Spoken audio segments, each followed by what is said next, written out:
వికారాబాద్ జిల్లా బంట్వారం మండల తహసీల్దార్ కార్యాలయం ప్రభుత్వ ప్రాథమిక పాఠశాలలో ఆకస్మిక తనిఖీ చేశారు జిల్లా కలెక్టర్ ప్రతీక్ జైన్. కేజీబీవీ బాలికల పాఠశాల విద్యార్థినులతో కాసేపు మాట్లాడి వారి సమస్యలను అడిగి తెలుసుకున్నారు. రేషన్ షాపులో సన్నబియ్యాన్ని పరిశీలించారు. వేసవిలో నీటి సమస్య రాకుండా చర్యలు తీసుకుంటామన్నారు కలెక్టర్ ప్రతీక్ జైన్.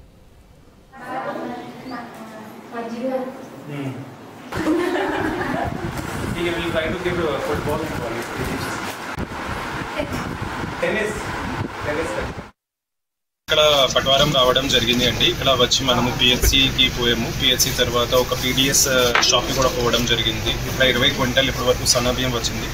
గవర్నమెంట్ ఏవైతే రేషన్ కార్డ్ హోల్డర్స్కి సన్నబియ్యం ఇస్తుంది దానిపైన కూడా ఒకసారి చూడడం జరిగింది. ఆమె అన్నింది అంటే ఈరోజు మళ్ళీ స్టాక్ వస్తుంది. ఈ పాటికి 20 క్వింటాల్ వచ్చింది. మొత్తం ఆమె డిస్ట్రిబ్యూట్ చేయండి. పిహెచ్సి రిపేర్స్ కూడా మనము చేస్తున్నాము. మధ్యలో ఆగి నాగసముద్రం కూడా ఆగి వచ్చాము. సో చాలా బ్యాడ్ షేప్లో ఉండేది పిహెచ్సి. డాక్టర్ ఫీడ్బ్యాక్ జనరల్గా పేషెంట్స్ తోటి కూడా ఇంటరాక్ట్ అయితే వాళ్ళు అంటున్నారు కొద్దిగా సర్వీస్ ఇంప్రూవ్ అయితే టాయిలెట్స్ సరిగా లేకపోవడం, అది మంచి వాతావరణం లేకుండా, సీలింగ్ లీకేజెస్ అవన్నీ ఉండేది. దీంతో పాటు కేజీబీవీ పోవడం జరిగింది. అక్కడ కూడా teachers some small infrastructure issues చెప్పడం జరిగింది. అవి కూడా మనము 1 monthలో లోకల్లో అవి కూడా కరెక్టెడ్. లోకల్ స్థానిక వాళ్ళు కూడా సమ్ రిప్రజెంటేషన్స్ ఇచ్చారు. అది కూడా మనం చూస్తాము. స్కానింగ్ బంట్వారంది ఇంకా 10 years స్కానింగ్ లేదు రెవెన్యూ రికార్డ్.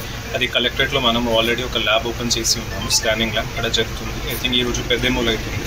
పెద్దేమూల తర్వాత బంట్వారం అన్నీ మన రికార్డ్, మన ఉద్దేశం ఏంటి, వికారాబాద్ జిల్లాలో ప్రతి మండలం ఉన్న రికార్డ్ స్కాన్ చేసి వెబ్సైట్లో పెట్టాలి.